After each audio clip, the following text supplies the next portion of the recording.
लोगों को बुलाते, बैठक होती, मीटिंग होती, जैसा कि पहले हो चुकी है, हम लोग कर चुके हैं, यहाँ पर आके वृंदावन में कर चुके हैं, गोवर्धन में किया, लेकिन वो राजनीतिक बैठक थी। यहाँ तो आज हम पंडित श्याम सुंदर शर्मा जी, स्वामी जी की जो संयोजक हैं, उनके माध्यम से आपके बीच में सिर्फ और सिर्फ संतों महात्माओं का आशीर्वाद लेकर के, बांके बिहारी जी के दर्शन करके और ठाकुर जी की कृपा लेना चाहते हैं, जिससे कि हम आगे जो हमारे मन में चीजें हैं उनको हम पूरा करने के लिए हमको ताकत मिल सके।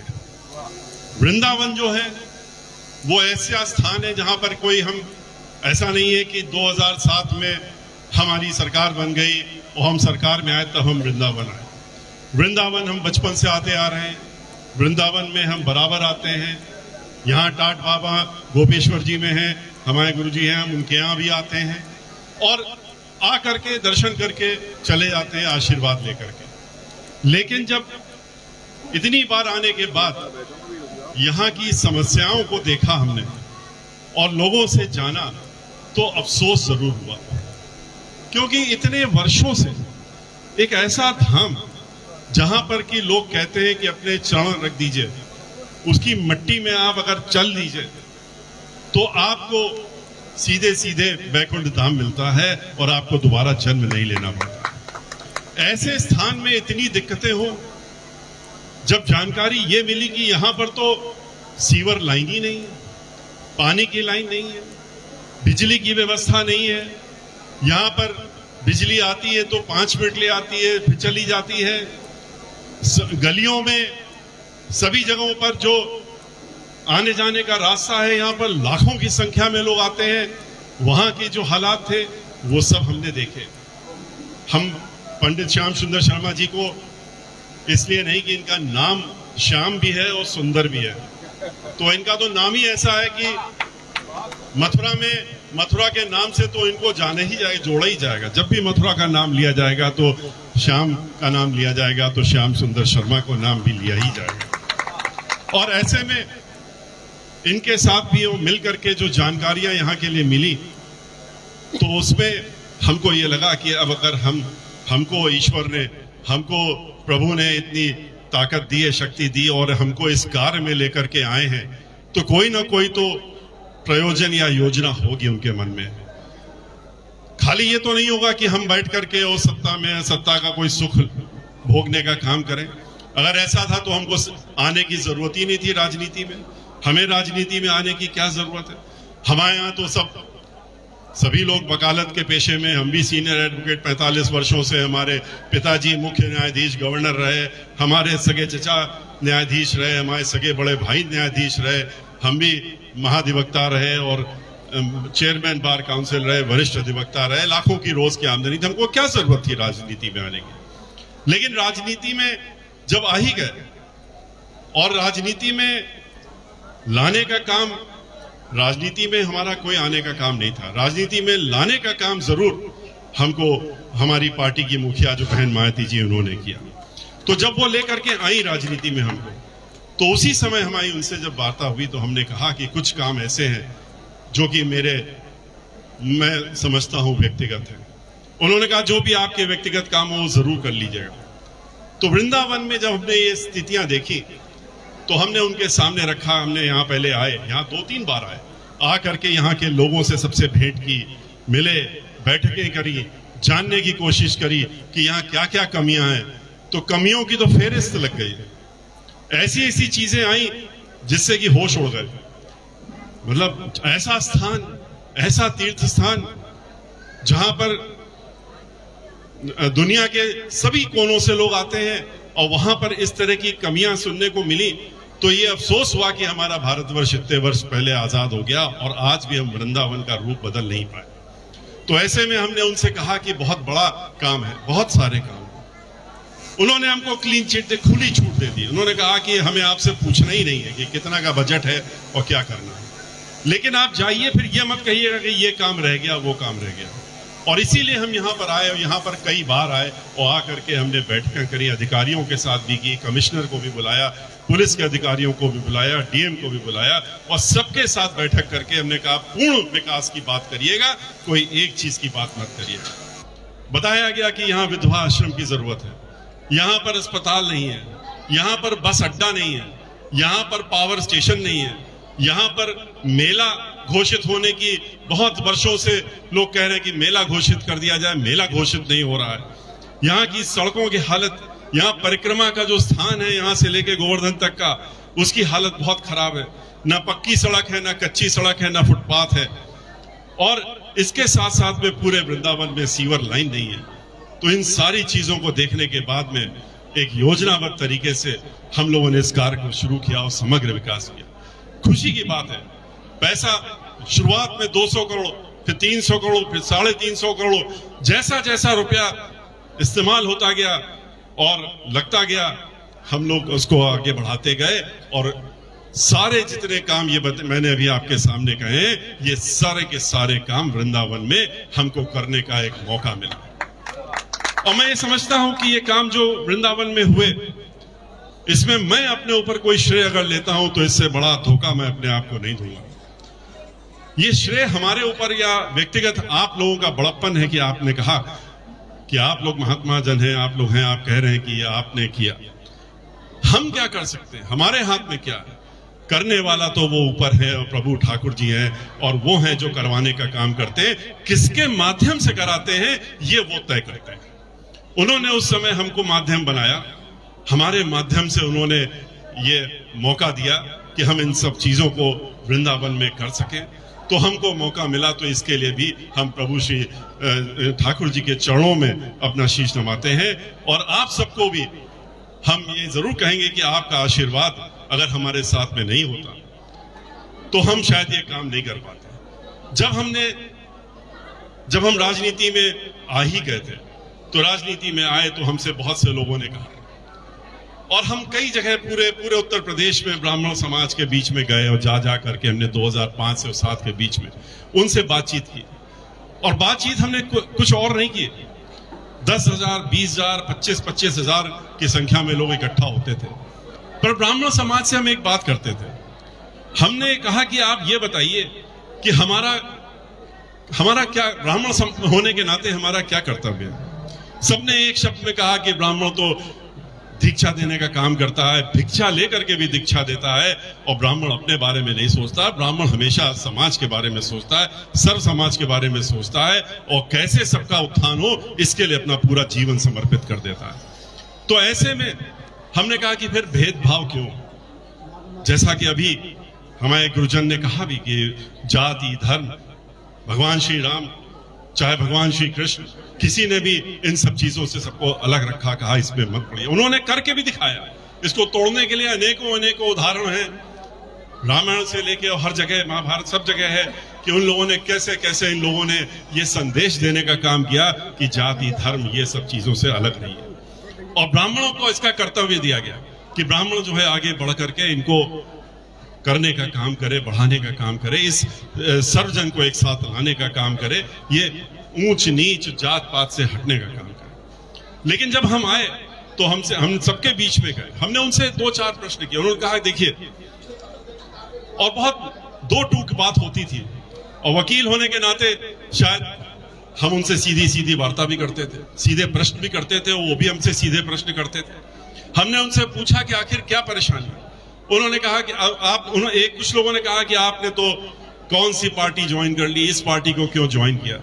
हमने कहा इसका हम मतलब नहीं समझ पा रहे हैं, हम तो हो सकता है राजनीतिक नहीं है इसलिए हम नहीं समझ पा रहे हैं। उन्होंने कहा नहीं, यहाँ पर तो ऊंच नहीं, यहाँ पर तो ब्राह्मणों के खिलाफ बात कही जाती है, यहाँ तो कहा जाता है कि तरह तरह की बात होती है, और मनु की बात करके और मनु के बारे में कहा जाता है कि तो इस तरह की बात की जाती है।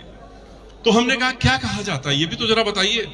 बोले कि मनु के स्मृति में ये कहा गया है, 4 वर्ण हैं, उसको लेके विरोध किया जाता है। मैंने एक प्रश्न उनसे किया, और आज मुझे ये मौका मिला, मैं बहुत दिनों से ये मौका ढूंढ रहा था कि बड़े बड़े संत महात्मा विद्वानों के बीच में भी एक बार ये बात मैं जरूर रखूं, और हो सकता है आप हमको इसका बाद में बता सकें, अभी नहीं तो बाद में बता सकें कि इसके जो हम सोच रहे हैं उसमें क्या गलत है। हमने एक ही चीज उन लोगों से पूछी हर जगह, हमने कहा कि आपने कभी ध्यान से देखा है कि किस चीज का विरोध होता है? विरोध तो सिर्फ इस बात का हो रहा है जहां पर कि एक शरीर को 4 हिस्सों में बांटने की बात की जाती है। कहा जाता है कि मनुस्मृति में यह कहा गया है कि एक हिस्सा जो शरीर है उसमें सर जो है वो ब्राह्मण है और सबसे ऊंचा है, और हाथ जो है क्षत्रिय है, और पेट जो है वो बनिया है और वैश्य है, और पैर जो है शूद्र है, और इसलिए सबसे नीचे है। तो हमने ये पूछा कि ये बता दीजिए हमको, एक 2 सवालों का जवाब दे दीजिए, अगर ये सही है, अगर इसको सही मानते हैं आप लोग, तो हमारे प्रश्नों का जवाब दे दीजिए, हम भी सही मानने लगेंगे। हमने कहा आप कहते हैं कि सर ब्राह्मण है इसलिए सबसे ऊंचा है, और पैर जो है वो शूद्र है, नीचे है, सबसे नीचे इसलिए शूद्र और सबसे नीचा है। हमने जिस कुल में हमने जन्म लिया है, जहां पर हमने जन्म लिया है, जन्म से हमको जो सिखाया गया, हमारे अंदर जो संस्कार डाले गए वो यही डाले गए कि आपके सामने कोई भी ऐसा व्यक्ति आता है जो कि आप जिसको सम्मान देना चाहते हैं, तो आप उसके पैर छू करके और उसको माथे में लगाइए। तो अगर हम पैर को छूते हैं जिसको कि आप कहते हैं कि शूद्र सबसे नीचे है, तो उसको तो उठा करके, हम उठा के तो सर पे नहीं रख सकते, हम तो हाथ से छू करके सर में लगा लेते हैं। और दूसरा हमने एक और चीज कही, हमने कहा कि जब हम लोगों को यह भी सिखाया गया कि हमारे बहुत ही सम्मानित गुरुवर हो और लोग हो, माता पिता हो, तो उनके वो अगर आपके पास आते हैं कुछ दिनों बाद, तो आप साष्टांग प्रणाम करिए, प्रभु के सामने भी साष्टांग प्रणाम करिए।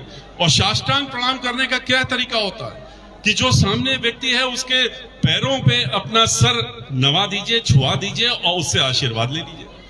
तो सर जिसको आप कहते हैं कि ब्राह्मण है वो सबसे ऊंचा है, और पैर जो सबसे नीचा है, तो हम तो इस सर को पैरों में रख देते हैं और तब आशीर्वाद लेते हैं। तो ये ऊंच नीच की बात कहां से आती है? तो अगर वाकई में यही व्यवस्था है, तो इस व्यवस्था का तो हम भी नहीं समझ पा रहे कि ये सही व्यवस्था है। और अगर ये गलत तरीके से बताया गया है, तो उसको हमारा कर्तव्य है कि हमारा ये धर्म है, और हम जहां जन्मे हैं कि हमारा ये कर्तव्य होता है कि हम समाज में जा करके और उनको बताएं कि ये व्यवस्था गलत है। आप लोग सब एक शरीर का एक भी हिस्सा अगर अलग हो जाए, चाहे हाथ हो चाहे पैर हो, तो शरीर बेकार हो जाता है, नश्वर हो जाता है, किसी काम का नहीं रहता। सर को आप अपने साथ ही रखे रह जाएंगे, पूरा सर बेकार हो जाएगा। तो इसको लेकर के हमने कोशिश की कि हम भाईचारा बना लें, आपस में एक दूसरे को मिला लें, और मिला करके प्रभु की आशीर्वाद था हमारे साथ, और इसीलिए उस आशीर्वाद के तहत हम भाईचारा बना सके, समाज में कुछ दूरी कम कर सके, लोगों को मिलाने का काम हुआ। ब्राह्मणों का और दलितों के बीच में उठना बैठना, उनके साथ में मिलाप हुआ, और जिसको कि पूरे देश ने फिर सोशल इंजीनियरिंग का नाम दे दिया।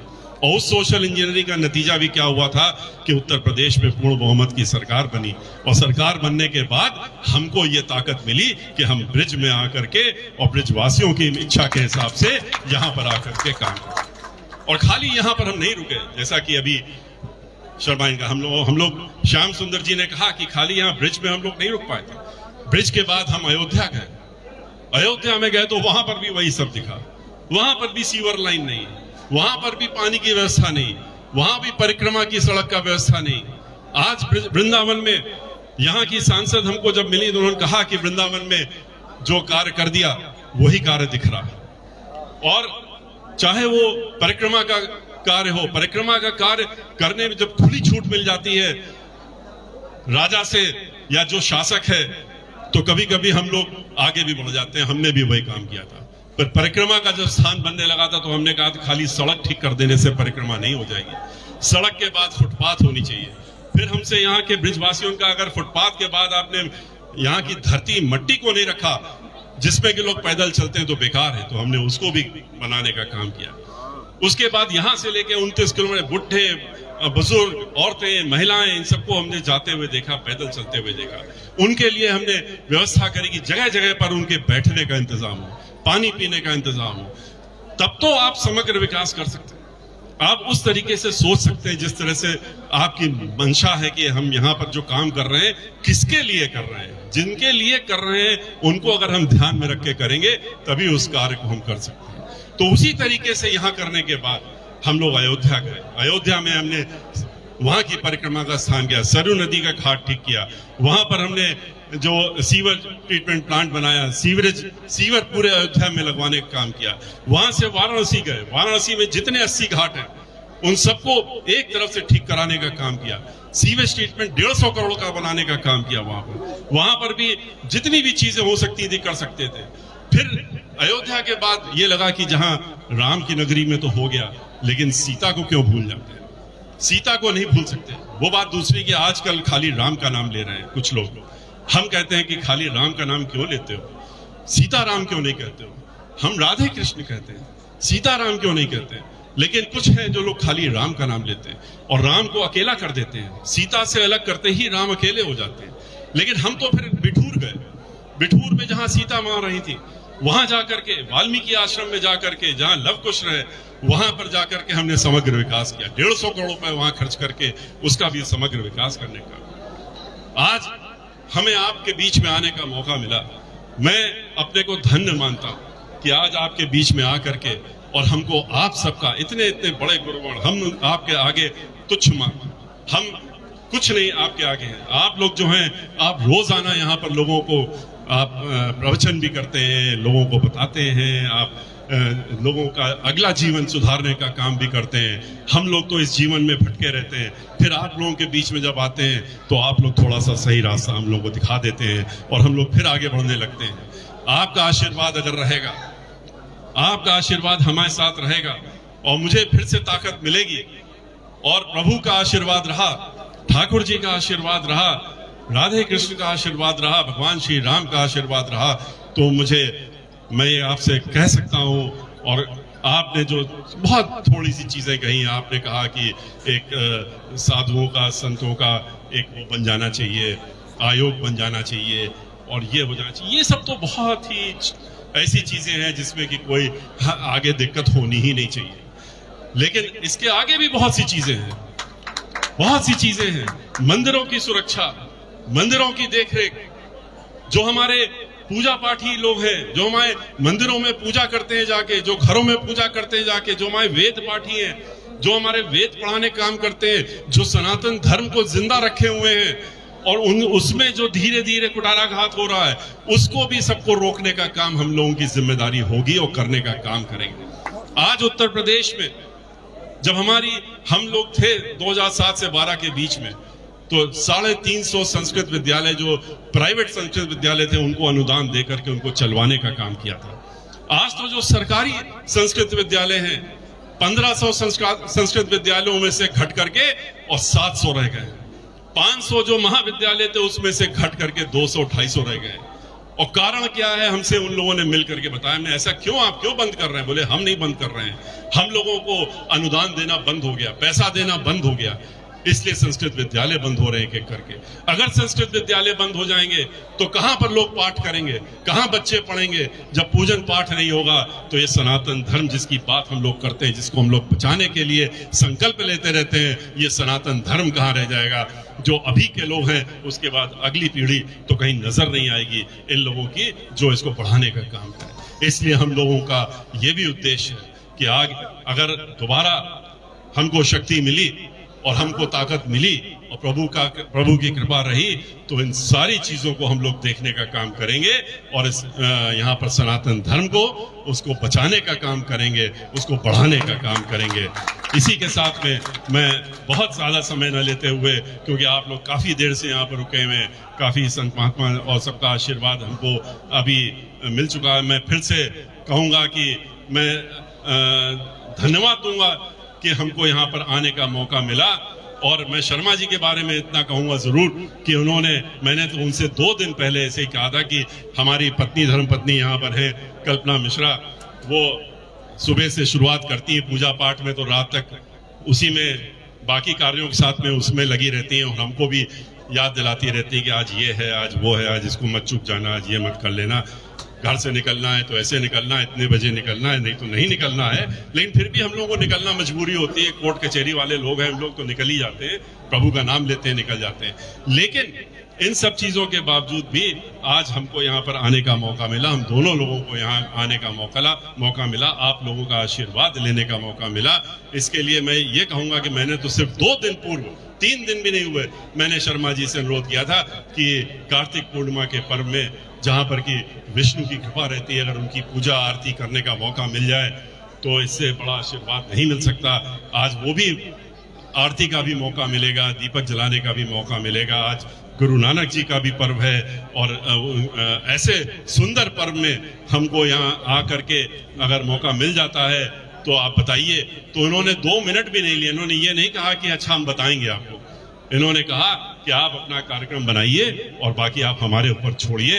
और मैं देख रहा हूं कि इन्होंने जिस तरह से कार्यक्रम कराया है, मैं इसलिए इनका बहुत ही कोटि-कोटि धन्यवाद देता हूं, शर्मा जी को खास तौर से इस बात के लिए।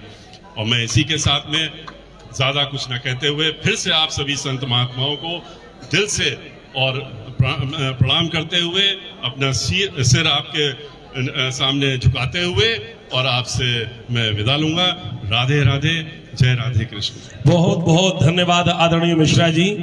और आज हमें मालूम पड़ी कि आपके अभ्युदय के पीछे कल्पना मिश्रा जी की पूजा को फल चल रहे हुए।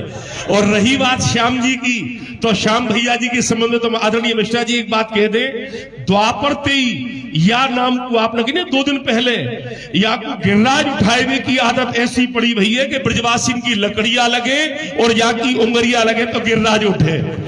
ये हमारे श्री श्याम जी की विशेषता है। और अब यहाँ पे जितने भी संत महापुरुष विराजमान हैं, आदरणीय मिश्रा जी के मन में ये विचार हो कि मैं वृंदावन में जाए के संत महात्मा विद्वान जो ब्रज के महाभाग हैं उनको मैं सम्मान करूं, तो आप शॉल उड़ाए के सम्मान करेंगे आदरणीय श्री सतीश चंद्र जी मिश्रा, श्री बाल योगेश्वरानंद जी महाराज के लिए। महाराज घूम जाओ। ये इनने जो आयोग की बात करी ना, सबन को योग करवे वाले जई हैं, जब तक योग नहीं हो तब तक आयोग कहते हुए वो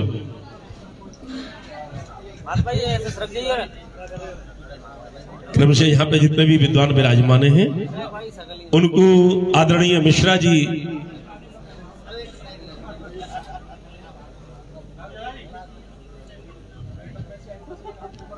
महंत जी महाराज जी भी एक बार ऊपर बुला ले तो अच्छे रहेगा। ये सब पत्रकार लोग देख रहे तो उधर पीछे जाएंगे, आ जाए। श्री राधा प्रसाद देव जी महाराज, श्री हरदास पीठाधीश्वर कृपया आगे आ जाए तो अच्छा रहेगा। कृपया रास्ता दे दे। मोहिनी बिहारी शरण जी उनको लेके आए कृपया। ऐसे घूम जाओ। अरे ऐसे ऐसे महाराज महाराज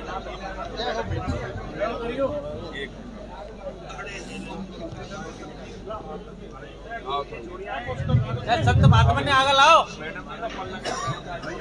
गुरु पुरुषोत्तम जी महाराज बैठे भाई, उनकी तरह सम्मान है। देखो कोई चिंता नहीं है, तुम आ जाओ, भी रुको।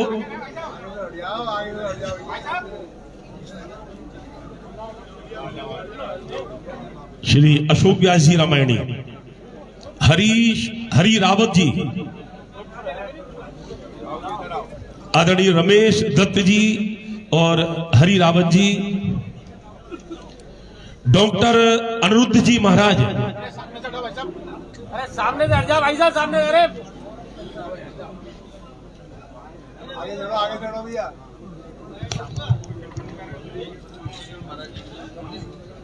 श्री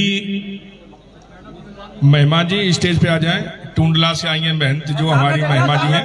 सामने बैठो, सामने से। आप आचार्य बद्रीश जी, आचार्य बद्रीश जी आप जल्दी से आइए। हाँ बद्रीश जी, हाँ सम्मान करो। महाराज जी सामने से हटो, सामने। श्री कृष्ण मुरारी जी शास्त्री नंदगाम वाले, जय हो। श्री बिहारी लाल जी शास्त्री जी महाराज, अध्यक्ष सारस्वत सभा, महंत श्री राघवेंद्र दास जी महाराज, और हमारे जो विद्वान इधर बैठे हुए हैं वो भी कृपया उधर पहुंच जाएं। राम मंदिर वाले